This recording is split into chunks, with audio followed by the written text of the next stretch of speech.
అందరికి కూడా నమస్కారం. ఈరోజు ప్రముఖ గాయని శ్రీమతి లతా మంగేశ్వర్ గారు ఉదయం చనిపోయిన సందర్భంగా వారి కుటుంబానికి ప్రగాఢ సానుభూతి తెలియజేస్తున్నాము. మరి అదేవిధంగా జగన్మోహన్ రెడ్డి గారి ప్రభుత్వం గత 3 సంవత్సరాల నుంచి పరిపాలన ఎలా ఉందంటే వ్యాపారస్తుల మీద తీవ్రమైన ఒత్తిడి తీసుకొచ్చి వ్యాపారస్తుల్ని పిండి పిప్పి చేసి వారిని ఎలా అయినా ఇబ్బందులకు గురిచేసి వారి ఆస్తులు మొత్తం తాకట్టు పెట్టి అవన్నీ కూడా ఏదో ఒక రూపేణా ఈయన ట్యాక్సుల రూపేణా కట్టించుకోవాలనే పద్ధతితో ఈరోజు ప్రవర్తిస్తున్న తీరు చూస్తే చాలా బాధాకరంగా ఉంది. కష్టపడి పెట్టుబడి పెట్టి కింద మీద పడి సంవత్సరాలు తరబడి తాతల నాటి సొమ్ముల్ని తీసుకొచ్చి వ్యాపారస్తులు వ్యాపారాలు చేస్తుంటే వారి మీద చెత్త పన్నేస్తున్నారు, మున్సిపల్ ట్యాక్స్ పన్నేస్తున్నారు, నీటికి పన్నేస్తున్నారు, బాత్రూమ్కి పన్నేస్తున్నారు. అదేవిధంగా అమ్మేదానికి ఎట్లాగో మనం కూడా జిఎస్టీలు రకరకాల ట్యాక్సులు ఏ వేసినా కూడా సహజంగా కడతానే ఉన్నాం, ఎక్కడా కూడా నోరు మెదపలేదు. మరి అవన్నీ కాకుండా ఈరోజు కొత్త నిబంధన చూసినట్టయితే నిన్న విశాఖపట్నంలో కొత్తగా ఒక నిబంధన తీసుకొచ్చారు. ఎంత దారుణం అంటే మా షాపు ఇది, మా దుకాణం పేరు ఇది అని తెలియజేసే వ్యాపారస్తుని షాపుకు పెట్టుకునే బోర్డు కూడా రేటు కట్టి ట్యాక్స్ వసూలు చేస్తుందంటే ఈ ప్రభుత్వం ఎంత దిగజారిపోయింది. ఈరోజు డబ్బులు ఆదాయం వచ్చే మార్గాల్ని విసిగి చేసి విస్తరపు చేసి వాటిని కూడా బాగా ఇబ్బందులు పెట్టేసి వదిలిపడేసి కొత్తగా ఆదాయాన్ని సృష్టించుకోవడం చేతగాక జరుగుతున్న వ్యాపారాలను నాశనం చేయాలని ఏకైక ఉద్దేశంతో ఈరోజు జగన్మోహన్ రెడ్డి గారు దొరికినదల్లా దొరికితే అది ట్యాక్సులు వేస్తున్నారంటే ఇది సబబా అని జగన్మోహన్ రెడ్డి గారిని ఆలోచించుకోవాలని చూస్తున్నాం. మరి నిన్న చూసాం, ఒక జిన్నింగ్ మిల్లు లాకౌట్ ప్రకటించింది. జగన్మోహన్ రెడ్డి గారు ఇచ్చిన ఆంక్షలు వల్ల మేము ముడిసరుకు తేలేకపోతున్నాం, వాటి వల్ల మా వ్యాపారానికి ఇబ్బందులు వస్తున్నాయి, ముడిసరుకు లేక మేము ఈరోజు కంపెనీని నో వర్క్ నో మెటీరియల్ పేరుతో కంపెనీని ప్రస్తుతం మూసేస్తున్నామని ఈరోజు కంపెనీతో పాటు ఆ కంపెనీ యాజమాన్యం లాకౌట్ ప్రకటించింది. దీనికి ఏం సమాధానం చెప్పిద్ది? లక్షలాది మంది రోడ్డు మీదకి వస్తున్నారు. ఏం సమాధానం చెప్తుంది ఈ ప్రభుత్వం అని నేను చెప్తున్నాను. అయ్యా జగన్మోహన్ రెడ్డి గారు, చేపల వ్యాపారం మీరే చేయండి, సినిమా టికెట్ల వ్యాపారం మీరే చేయండి, మటన్ చికెన్ షాపులు మీరే అమ్మండి, ఏది దొరికితే అన్ని మీరే అమ్ముకోండి.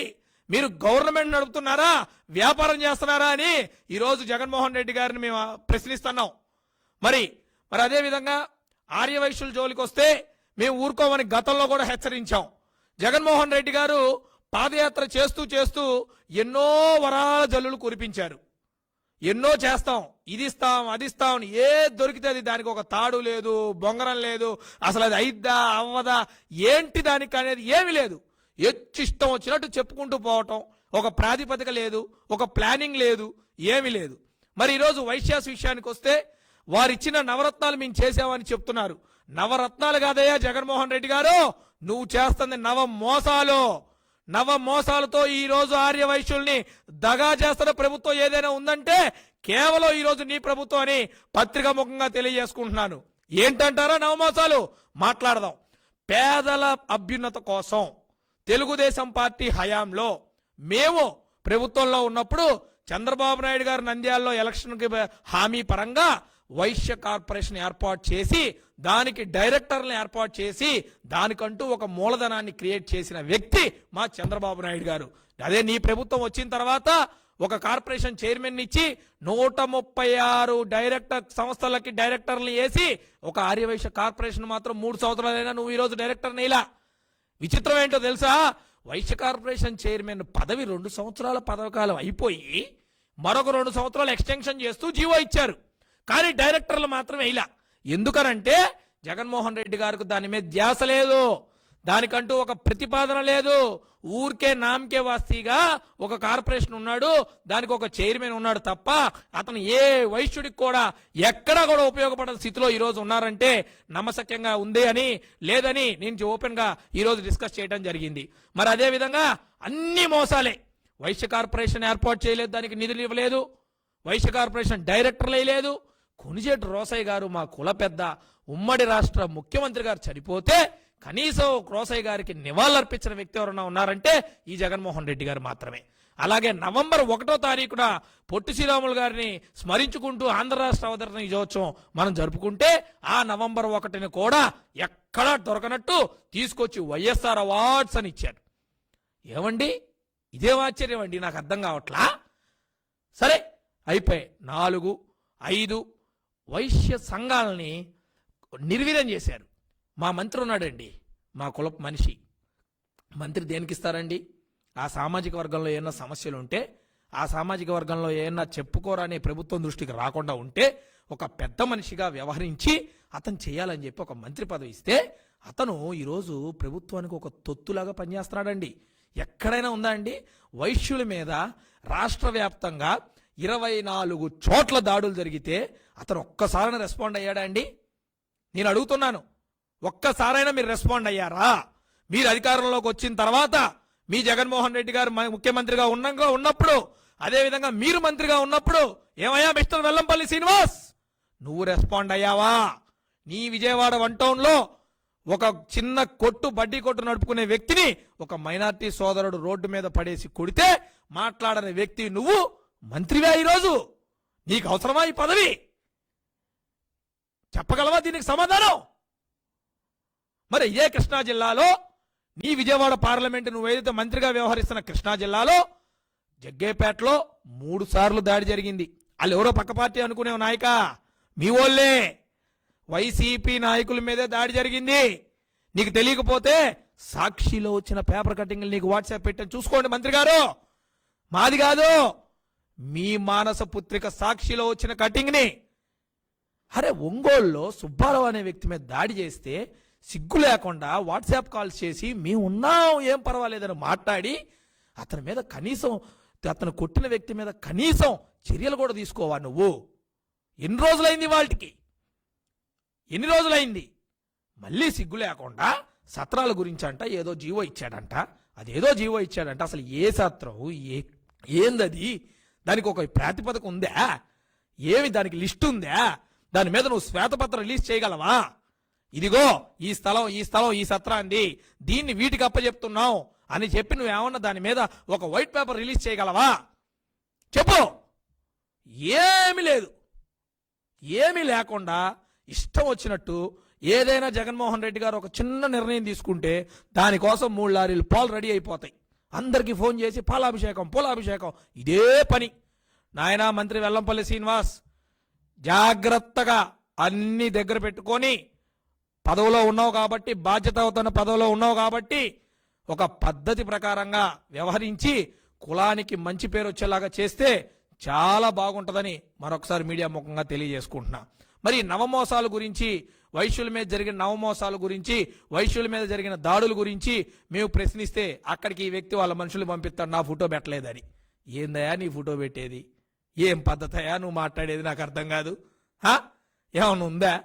సరే, నువ్వు కనీసం ఈ దాడులు జరిగిన వాళ్ళ మీద స్పందించవు. వైశ్యాస్ అందరం కలిసి వేరే కులం పార్టీలకు అతీతంగా ఒక మీటింగ్ పెడితే అక్కడికి వచ్చి నువ్వు మాట్లాడతావు.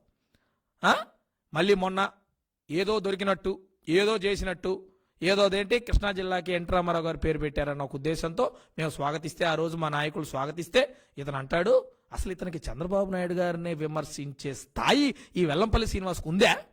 అసలు ఇతను ఎక్కడి నుంచి వచ్చాడు? ఇష్టం వచ్చినట్టు మాట్లాడతావా? ఎవరు వెన్నుపోటుదారుడు? నువ్వు వెన్నుపోటుదారుడువే. ఎన్ని పార్టీలు మారావు గుర్తుందా? నీ రాజకీయ జీవితం ఎక్కడ చేతులు కట్టుకొని మొదలైందో గుర్తుందా లేదా? చేతులు కట్టుకొని ఒక పార్టీలో సీటు తెచ్చుకొని ఎమ్మెల్యేగా గెలిచి అక్కడి నుంచి ప్రజారాజ్యం నుంచి కాంగ్రెస్లోకి వెళ్ళి ఆ విలీనం తర్వాత కాంగ్రెస్కి వెన్నుపోటు తెచ్చి ఒక ఎలక్షన్లో 2 పార్టీ బీఫామ్లు ఒకే రోజు తీసుకున్న వ్యక్తి ఎవరైనా ఉన్నారంటే ఈ రోజు రాష్ట్ర వ్యాప్తంగా 2 తెలుగు రాష్ట్రాల్లో అది కేవలం వెల్లంపల్లి శ్రీనివాస్. ఒక పక్క కాంగ్రెస్ బీఫాము, 4ంటికి కాంగ్రెస్ బీఫామ్ తీసుకుంటే రాత్రి 9ంటికి బీజేపీ బీఫామ్ తీసుకున్నాడు. ఇదేమంటారయ్యా వెల్లంపల్లి శ్రీనివాస్ గారు? ఇదేనా మీరు చేసే న్యాయం? ఓకే, గుడ్లో మెల్లగా ఆ రోజు ఓడిపోతే ఇదే పనిగా గొడవ చేశాడు మొత్తం. ఏదేదో ఉద్ధరించావు, ఏదేదో చేశావని. ఓకే, కానివ్వండి, మీ టైం ఉంది, వచ్చారు ప్రభుత్వంలోకి, మీరేదో మంచి చేస్తారని మేము అందరం ఆశిస్తున్నాం. 3 ఏళ్ల కాలం అయిపోయింది. ఈ రోజు కూడా మీరు చేయాల్సిన పని ఏది సక్రమంగా నిర్వహించకుండా ఎదుటివారి మీద బురదేసే ప్రయత్నం చేయటమే తప్ప మీరంటూ మీరేం చేశారు అనేది మీరేమన్నా చెప్పగలరా? కన్యకా పరమేశ్వర అమ్మవారి దేవస్థానానికి ఇచ్చిన స్థలాన్ని మీ ప్రభుత్వం వచ్చాక నువ్వుండే విజయవాడలో 1500 గజాల స్థలం తెలుగుదేశం పార్టీ ఇస్తే ఆ ప్రభుత్వాన్ని వెనక్కి లాక్కుంటే నో మంత్రి, నో టాక్స్. అదేవిధంగా నీ నియోజకవర్గంలో గాంధీ హిల్ ఉంది. గాంధీ హిల్ ఏదండి? మన నాయకుడు, ఒక ఆర్యవైశ్య ముద్దుబిడ్డ, దేశం కోసం పోరాటం చేసిన వ్యక్తి మహాత్మా గాంధీ. ఆ గాంధీ హిల్కి 10 రూపాయలైనా కేటాయించి డెవలప్మెంట్ చేసావా నువ్వు? మేము తెలుగుదేశం పార్టీ హయాంలో ఉన్నప్పుడు ఫ్లైఓవర్ నిర్మించాం.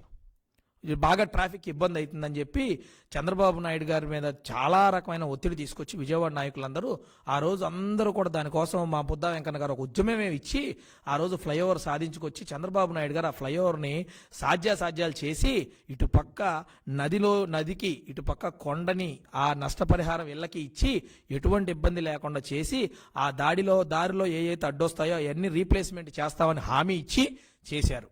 ఆ ప్రభుత్వంలో ఇచ్చిన హామీ ఈరోజు ఫ్లైఓవర్ పూర్తి చేశాం. 90% మేం చేస్తే ఇదే నియోజకవర్గానికి ఉపయోగపడే ఫ్లైఓవర్ని అడ్డుకున్న వ్యక్తివి నువ్వు. పేపర్ కటింగ్స్ ఉన్నాయి, అవి కూడా నువ్వే అడ్డుకున్నావు. ఫ్లైఓవర్ సాధ్యం కాదని. దేనికి? నీ రాజకీయ స్వలాభం కోసం. ఇది నువ్వు చేసిన మోసం కాదా? ఇది వంటల్లో ఎవరికీ తెలీదా?